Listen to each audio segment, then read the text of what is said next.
So, not breathing correctly. So let's talk about the diaphragm.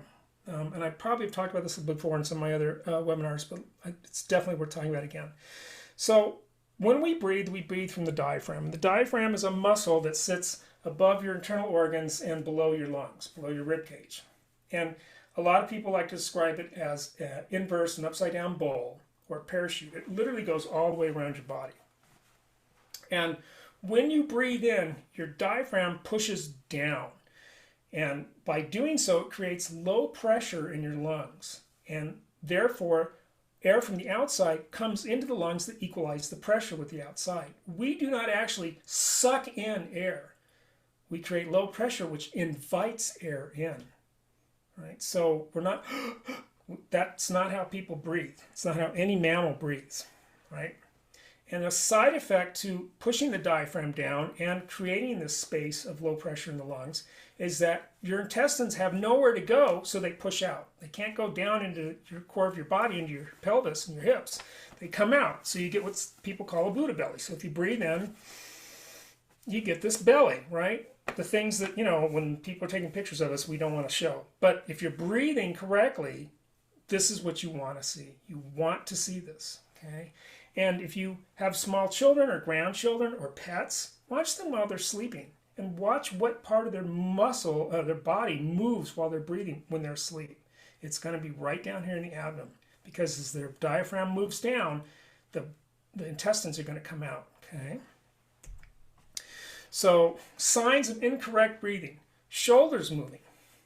If you're doing any movement in the shoulder, you're not breathing correctly. Chest puffing up. There's no muscles in here that do anything to aid in breathing. Because again, we don't suck in air, we invite it in. Arms raising up, which is attached to the shoulder, right? Or the tightening of the throat, which I don't hear so much on this instrument. I do hear that on the Anasazi flute, okay? So basically your upper body should not move, right? You should be moving only from here, and any movement that happens here is just sort of a sort of byproduct. It's sort of collateral, right? So if I'm breathing in, you might see a little bit of this coming up here, but why? Because my lungs are filling up with air. So as they fill up, they puff out a little bit, but I'm not moving anything here. It's just a byproduct of that happening, okay? So now the speed at which the diaphragm relaxes, which is when we exhale, because when we breathe in, we're stretching that muscle. And then when we breathe out, it's contracting back down to its natural state, right? And the speed can be controlled because it's a muscle, right? And just like our fingers and our toes and our arms and our mouths, we, using our brain, control muscles, right? So we want to think about this. And we're going to talk about this a little bit more when I get into the breathing exercise for exhaling. So here's a good belly exercise. If you have any problems breathing or you're not sure if you're breathing correctly, or if you've been sitting in a comfy chair too long practicing, this is a really good thing to do. So you want to put your hand so that, and I wore a shirt which isn't really showing very well, but here's my belt line. So I have the bottom part of my hand in line with my belt line. And then my navel's right about here where this crook is, here, where this button is here. And as I breathe in, I want to feel the hand move out and slightly down because obviously my waistline, my belt line, the muscles there are not, which is where the diaphragm is attached, here in the intercostals. There's going to be more freedom here at the front of my abdomen. It's going to push down a little bit, just a little, right? And I don't want my shoulders to move. I'm going to breathe in. And I'm going to feel this come out, this belly, this Buddha belly, right? And then as I exhale, it's going to go back. And you should feel and see this. It's funny how I'll get up with a group of people and let's do this. And I watch people breathe and I watch their hands and this is what they do when they think they're breathing. Nothing. It's like, are you alive? Right? It should be doing this. It really should. I know that in our society it's like, ooh, we don't want to look like that. But this is different. We're doing this as an athletic thing, right? This is we're athletes. This is our main muscle for a wind instrument. Your breath is your main instrument, right?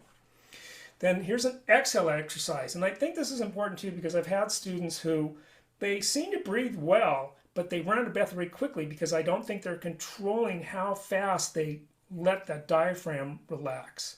So everything's the same, except now you put your hand in front of your mouth, and as you blow out, blow a stream of air against the palm of your hand and feel the difference in how long you can hold the exhale based on how much pressure you're putting here. And try to make it a little bit longer or shorter. Just experiment with that. Now, you could do it with the flute in your hand, except now we're sort of, our brain's going to go to quality of tone and other things, and we're going to start to not think about our breath so much, right? But you could do this. Breathe in, feel this exhale, feel the exhale as this comes back to my spine.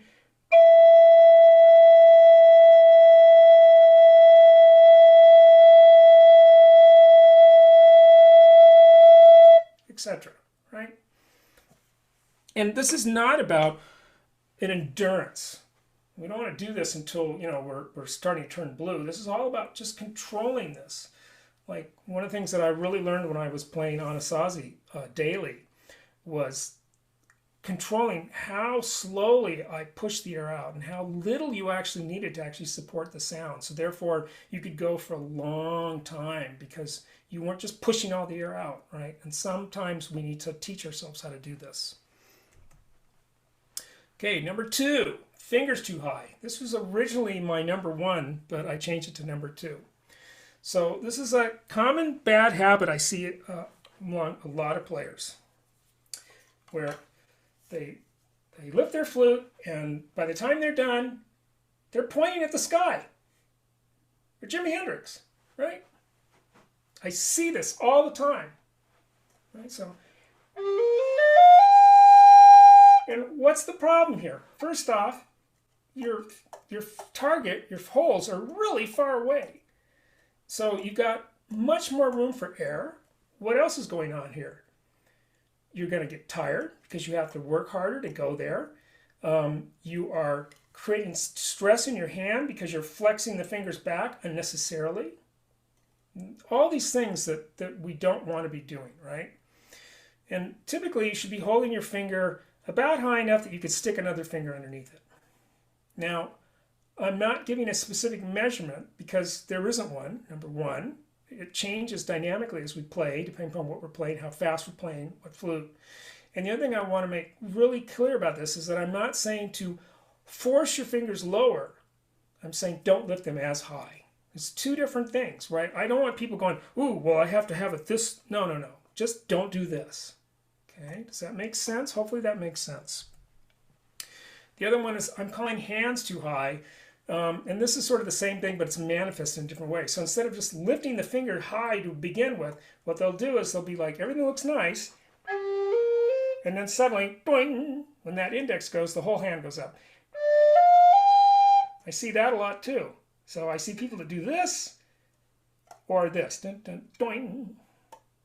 And it's almost as if they feel like their fingers have to get away from the holes so that they don't interfere with the sound production. And that's not the case. The sound production happens up here. You have to be right on it to change the pitch itself, right? So again, don't force your fingers lower, just don't lift them too high, right? You don't want height, you want comfort. Another thing too, we're going to talk about this here as we move on, is the shape of the hands too, okay? So again, a way to fix this, or whether you think you have a problem or not, has mother benefits, is play with a light touch, very relaxed fingers, as light as possible. I like to pretend that, again, going back to the choreography, that my fingers are like little legs of an insect, and I'm just sort of dancing along the flute here. Very light. You know, if you look at an ant walking around, they don't look like they're really working at it. They're just kind of nimbly going along, right? And we want that. You don't want to move your hands. Don't be doing this, okay, right? And also when you lift, if you're lifting too high, you're by default moving the hand. I like to think of my knuckle here, just the last one, as being sort of like if I'm moving my elbow, right? It's that joint there, right? And I don't worry about these other knuckles here moving. I just move this last one. And if they happen to move a little bit, that's fine. But what I'm worried about is the whole finger kind of moving just a little bit up off the hole. Not very much, right? I'm not doing this kind of stuff, right? And also, I let gravity work when I'm covering the hole. I'm almost dropping the finger. I'm not pushing. And I'm not the only professional player I know that I've talked to that feels the same way. That just let the gravity just sort of pull it down. Watch what you do when you have the fingers off that hand. Don't do this. I also see people like, okay, now I'm not playing this thing, and they stick their fingers underneath. And I see that. And what happens when you got to play that thing, use that hand, right? You got to come all the way around. It's just a big, big problem that you're gonna have to get around. Don't put your fingers up to the side or under the flute. Keep them over in the same position. We're going to talk about this a little bit more when I get into hand positions. And number 6, that if you're looking along on the handout or on page 40, is single finger exercises. Because again, if you are lifting too high, this is a real good way to just think on one finger. You know, like let's say everything's fine here, but you are doing this, right? This is a way to, okay, I'm just going to work on this finger and just not lift it too high. You're not holding it close, you're just not lifting it too high. Now let's talk about overall positioning, because I see this crop up a lot too. So imagine when you have your hands at your side, the shape of what your hands look like, right? They're slightly forward, the thumb and the index finger, and there's a slight curve to them, right? Okay, if I bring that up and I don't move that, that's a natural position for holding the flute. All right, so I could bring my flute up into this little space here, this little slightly curved figure of my hands. I can put a flute in there and it's going to be about the same. Very natural. No stretching, no stressing, right? It's just come up. Another thing that you'll notice when you keep your hands at your side is where your thumb is. So since you can't see it, I'm going to lift it up a little bit. You see my thumb is sort of between my index finger and my middle finger. It's one, everybody's going to be a little bit different. And that's kind of where you want your thumb on the flute, right? So here's my index finger. And I'm a little bit behind on this hand. On this one, I'm a little lower, but it's comfortable. I'm not doing this, I'm not pushing the thumb up, I'm not doing this, right? And it's still that same kind of natural motion that when I have it at my side and I just pull it up, that's just kind of how it's working, right? What part of the finger actually covers the hole? It's an excellent question. So it's the pad, the flat part. So let me make a little donut here by pushing really hard. I don't know if you can see this. See where my little donut is there? Let me do all 3. You don't want to be playing so hard that you actually make donuts, although they happen. But do you see where they are? It's not the tips, it's the pads. So I'm not playing with my tips, right? And another thing about playing the tips, first off, it's hard to close the holes, number 1. And number 2, it's going to cause your fingers to bend too much. And it's going to be, you can see I'm already a little tense, right? So you're on the pads. It's almost like it's the backside of your fingernails, if that answers your question. Oh, you're asking about a piper's grip. No, we don't use a piper's grip. So a piper grip, for those who don't know it, it's so hard to reach the holes that you actually play with on the joints. I play shell this way on my lower hand, but we don't need to do this in the NAF. The flute, the holes are easy enough to get. So hopefully that answers your question, Keith. It's a good question. All right, so another thing we want to talk about is the position of the hand. And obviously if you have arthritis or something like this, this doesn't apply to you. But don't be tweaking. I see people do this. They play this way, right? Very unnatural position, right? You want your fingers to be somewhat at a 90-degree angle to the flute. Obviously that's going to change depending upon your body and the flute you're playing. Obviously if I'm playing a bigger bass flute, I can't do this, right? I'm just trying to be relaxed as possible, right? I'm moving at the elbows. I'm not gripping in a weird way, okay? What else? Other things to do. This is slide number 42. Don't rotate your wrists. So I've talked about this already, but don't be doing this, especially when you're lifting too. Don't start lift. I see people do this, and like suddenly you see the bottom of their hands as they lift up. I see people do that. You should. That obviously you can tell right away that's a problem, right? Because you're moving the wrist. You want to just have it come straight up. Fingers at a 90-degree angle, which I talked about.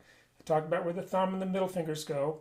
Don't grip, light touch, relax, relax, relax. And I'll tell you, not to toot my own horn about this, but the exercises in the book were exercises that I came up with for myself when I first started playing, because I was a pianist originally in another life, and piano technical exercises are a big deal. There's Czerny and there's Hannon, da da da da da da da da da da. And one of the things is you're building strength, but you're also building relaxation and comfort. And when I did these exercises that I came up with myself and that are now in the book, one of my goals was to be as light as possible while I was playing the flute. Right? I didn't want to be tense and pushing. I wanted to, because another problem is that if you're pushing hard, it's harder to get off. Right? You want to make it easy, light. You're just kind of lightly touching the flute. Very relaxed. Okay. All right. The number one problem, tooting. And I think I've talked about this in my articulation class. But a big problem for players is not playing legato. They play disconnected notes. Legato means connected. It's an Italian word for connected, and that's sort of the lingua franca for music. And so we get this disconnected string of clipped notes, right? So people will be like,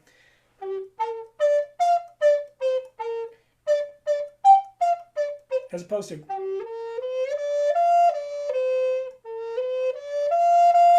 even if I'm tonguing every note, which I was doing there, I'm holding the note ahead to not toot. Tooting, we start the flute with the tongue stroke. And a lot of people may think, well, it's how you start if you start it too hard, like that's going to be a toot. Well, slightly. But more importantly is how you end that note. So before you play the next note, you stop your air, you drop your air, you put a gap in, you're going to end up tooting. So when a note is started, we use the vowel ah, or at least you should be. If you were in my articulation class, you know this. And you hold the ah until the next note is played when you say da again.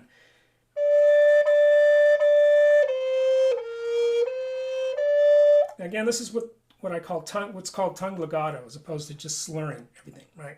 So tooting is not as much about how you start the note as it is about how you end it. Okay, if you end it too soon before the next note, you sound tooty.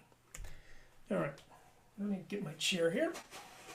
So again, let's ask ourselves about singers, because flute playing is very close to singing. Let's go back to singers, right? What if a singer, hey Jude again, hey Jude, don't make it bad, right? People don't sing that way. I'm trying to think of, well, we're going to see a song in a bit, right? Singers sing, hey Jude, right? They don't They don't sing the way we toot sometimes. Okay, so we want to sing as if this is this is an extension of our singing voice. So here's a song. I'm on page 46 now. This is Farajaka. And I picked this tune not only because it was easy, but also because of the lyrics, which tell us something about how air is produced in musical instruments, especially wind instruments. Well, of course, but there's brass too.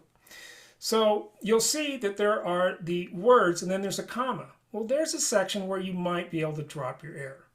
It's like a speaking. A comma is a slight pause. Or a question mark is more of a hard pause, right? And so these things inform us something, right? And you don't have to sing French. We could just do da, da, da, da, da, da, da, da, da, right? As opposed to, well, first off, we can see now from the lyrics, and we know this song, by the way, but if we didn't, we could look at the lyrics if there were any. We can see the flow of these phrases, right? But what a lot of people do is they clip the notes. Da, da, da, da, da. So they'll play it like this.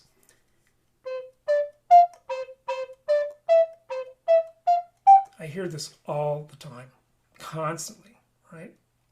So what we want to do is we want to play this as if we're singing. And as I say here, try singing something while you're playing it and listen to the flow of this. And if you think that this is sort of a silly thing that I'm proposing, almost daily, if I'm working on something and I'm reading music that somebody else has written and I want to make sure I'm getting the flow, I will sing it. And I'll listen to how I want to sing it. I don't necessarily sing words because they don't have words, right? So and I could just use da, da, da, da, da, and I could be in the wrong key, right? So then when I go to play the flute,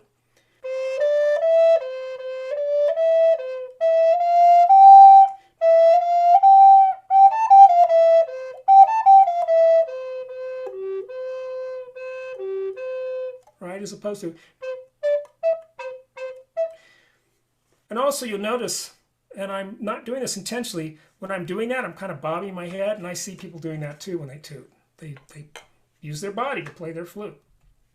Okay, so let's talk about how we can break this habit, because I see this a lot, and not in just Native American flute players. This is a common thing. So we're going to go through 4 things, and I'll mention them here, and then we're going to walk you through each of them. So you play a long note with a well-supported ah, because we're using the tongue to articulate the beginning of the tone, da, and we're holding that vowel. Then we're going to play some longer notes that are not as long as the one long note, and they're going to be the same note. We're going to try to not drop the air in between them. And again, I'm going to walk you through this so you can see how it's actually done. Then we're going to play repeated single notes in pairs, again avoiding air grabs, dropping the note, and go on from there and there. So let's explore these techniques. So the first one is just one long note. So if I was playing this with a da, I would hold the da vowel. And if I'm using a metronome or if I'm tapping my foot, I'm going to play this for 4 taps, 4 counts, and I'm going to hold the note until the phantom 5th count in the measure that doesn't exist.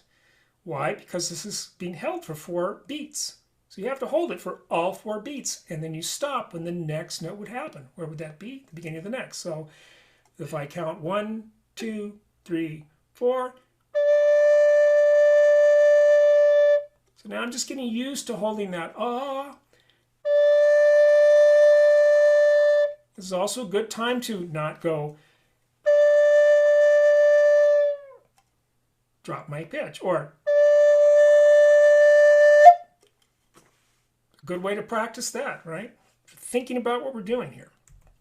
Now we're going to play shorter versions of this, and I'm going to demonstrate dropping the note and then not dropping the air, and then dropping the air, not dropping the air. And again, we want to play all the way through to the next beat where a note would be if there was a note. In case there's a rest here though, so we're going to stop on that 3rd beat of that bar. So 1, 2, 3, 4.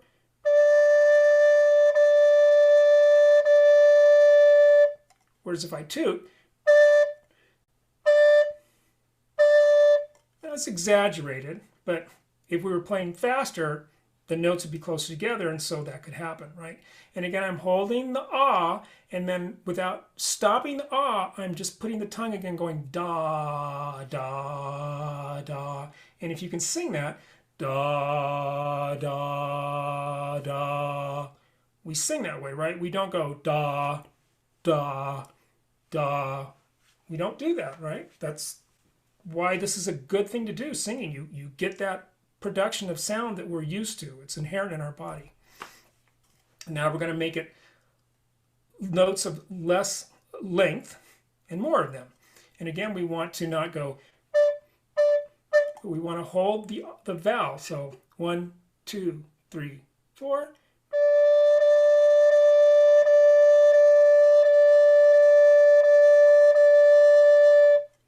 Right? So I'm holding the vowel through. I'm not allowing it to drop.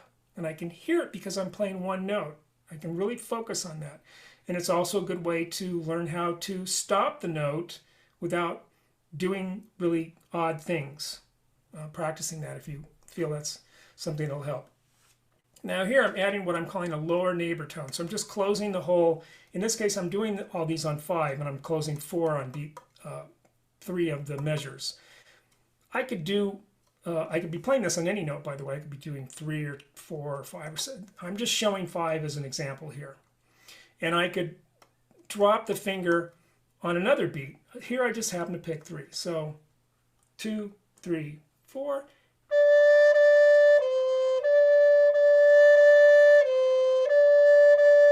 And here, when I'm changing note, you might hear yourself maybe going, because when you're moving the finger, suddenly your brain might go away from holding the tone, right? So this is a good way to slowly start to introduce moving the fingers without dropping the air. And we can do the same thing on an upper tone. 3, 4.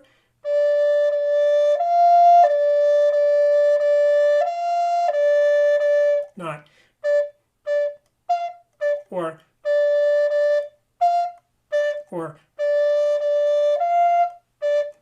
Right? This is because we're doing more simple things, we can really pay attention. We can be very mindful about what we're doing in the moment. And now I'm just doing pairs. Here I'm showing the one up above, but I could do the one below.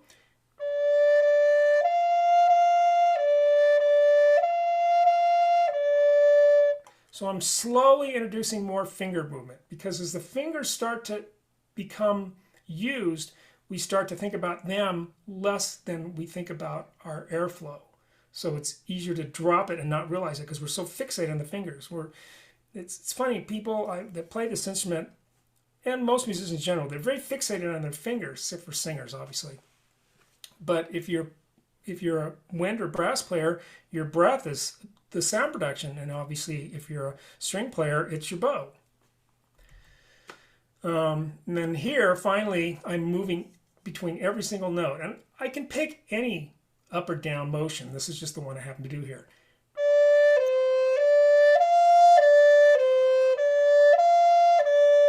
Right? I could go the opposite way.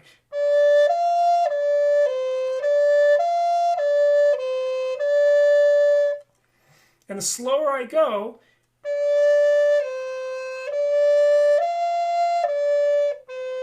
the more I can hear if I'm dropping the air. And you'll sound much more accomplished and professional, or just a good player, if you're not looking to be a professional, if you can do this as opposed to dropping and doing this little tooty thing. And if, by the way, if you go to flute circles, listen for this among the people that are playing in the circle. You'll probably hear this a lot. And here's another one. I call it leap tooting. I actually don't call it anything, but people do this. So they have to leap. A leap is a movement of more than the adjacent note. So let's say I'm going from the root to 7. And this is what I encounter with people. When they do that, they go, and they can't do it clean. So I've met people that do this. They stop the air, they get their fingers up, and then they start blowing again. And I've met people that do this so habitually that they can never leap a long distance.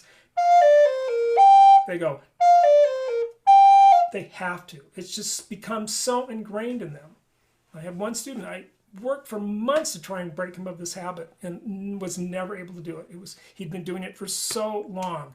And so he was trying to fix one problem, the discontinuity of his fingers, which he could hear, but then he didn't address that, well, let's get them all moving at the same speed so that we don't have that blub, right? That burbling, okay? So he picked what he thought was the easier way, which is to stop and then move his fingers and then start again. And in the end, he ended up with a bigger problem, but he just didn't realize it. Okay, so here's our bonus, habit 0. Thinking it is easy, okay? So, NAF makers tell us that this is an easy instrument to play, right? Because they want your money. And it's not easy just because it's a pentatonic scale, right? And NAF makers they're not professional musicians, so obviously their promises it's going to be easy for you doesn't apply to them, right? They don't get up and perform and learn all this stuff. They just make it. And so it's sort of this, it sets up this preconceived idea that this is going to be easy when it's not necessarily. And again, if you're here in this webinar, you must be saying, well, I need to learn more, so it can't be that easy if there's nothing else to learn, right? So the habits that I presented here will apply to all instruments, from the simple NAF to concert flute, anything, right? Any wind instrument. And the bottom line is that telling ourselves that something is easy just leads to frustration, right? Because if this was easy, we'd all be NAF stars, right? We'd all, have YouTube channels and be winning NAMIs, and right? Because it would be that easy, right? But it's obviously not, okay? Also, there's a difference between understanding and doing, and I see this in adult students, not just musical instruments. As adults, we make this misunderstanding that if we understand something intellectually, then the physical skill should be easy, right? Which is not how it works. I have students all the time who express frustration when they're trying to do something like, I don't know, I understand how to do this. Why can't I do this? It's like, because just because you understand it here doesn't mean it's happening in your fingers and in your lungs, right? Just like we understand how a plane flies. Doesn't mean I can build a plane, right? We understand how a tightrope walker, what he does, right? Or she. I can't do that though. I can go, oh yeah, I see they're keeping their balance, but the skill, that's a completely different thing. So we have to sort of divorce, well, why can't I do this? I understand it, okay? Also, thought versus action, okay? So some humans have more talent than others, but everybody needs to develop their skills. So even world-class athletes have to practice and train, right? Whether they're professional ball players or Olympic athletes, they're very talented and accomplished people, right? They're at the height of their game, but they still train constantly. So why would playing the NAF, a musical instrument, just because it's got a pentatonic scale, it's still a musical instrument, why would that be any different, right? And our brain controls our physical action through neural pathways, which I mentioned before. And so it takes a while to develop these neural pathways. So as opposed to thinking about it, we need to do it. We need to take that action, which is practicing, right? Because through practice, we grow these pathways. The brain senses, oh, she's trying to send these impulses to do this physical action. I'm going to build a specific pathway just for that action. That's how they get grown, right? And that's all we are. We're physical pathways in our brain. And they have to grow. It takes time to grow these. And playing a musical instrument is, again, one of the most complicated things that we do. And then finally, one of the last couple things I want to end with here are practice makes permanent. So the brain grows these pathways through repeated action. But there's two things happening here. There's the automatic growing of the pathways, but then there's the part that has to decide, am I doing this correctly? And the brain doesn't decide when it builds the pathways. So you could be doing something completely wrong, and if you repeat that enough, it's going to grow a pathway for it, right? That's how we get a bad habit, right? That's why it's so hard to break a bad habit, because you've grown that superhighway to perform that action. So we have to practice mindfully to filter and decide, okay, this is not the right thing to do. I'm going to practice this, which is the right thing to do, so that grows and makes the default automatic effortless movement, okay? And again, we haven't talked about all the habits here, so find your own. I've got lots of habits that I didn't talk about because I don't think they apply here, but I'm constantly working on them. Things that I want to improve that I've done incorrectly for so long, they become a bad habit, and this happens for everybody, right? Another thing I want to bring up here, because people ask me about this, they say, well, what about recording or videotaping yourself? I'm like, okay, whatever, but the problem is that your brain is in a different mode when you are watching yourself or listening to yourself in a recording, as opposed to in real time when you're like, oh, I did this, I'm going to fix it right away. One's in a passive sense and one's in an active, in the moment sense. So recording yourself really, I don't think, handles it that well. You want to do it in real time by listening, okay? And then the last thing I want to say here is that good musicians, while they seem lost in the music, are actually hyper aware and have spent years making habits automatic, right? Practicing. They close their eyes, but they don't just close their eyes and art comes out. They've worked at it, right? So we can't do the same thing. We have to work at it as well, okay? And that is the end of my presentation. I'll open it up for questions here, but we have, let's see here. Context on the question about other instruments. You mentioned finger motion and position. May translate piano and make sense. I don't know if it would help per se, because the movements are going to be a little different, but it certainly can't hurt. I know that I was trained as a pianist, And then before that, cello. But piano, really, yeah, that motion was sort of there. But I don't know if I'm a better flute player because I played piano. I do know that I feel I'm a better flute player because I was forced to be in choir in college. I did not want to be in choir, and I learned so much about making music and using my body as an instrument. And as soon as I picked up a flute for the first time, I was like, oh, it just kind of all came back to me. Now, playing piano didn't hurt, but again, sing. If you don't want to sing in front of your family, your friends, whatever, you don't have to. But if you're alone, sing. Nobody's going to, I sing in this webinar. I can't sing worth beans, but who cares, okay?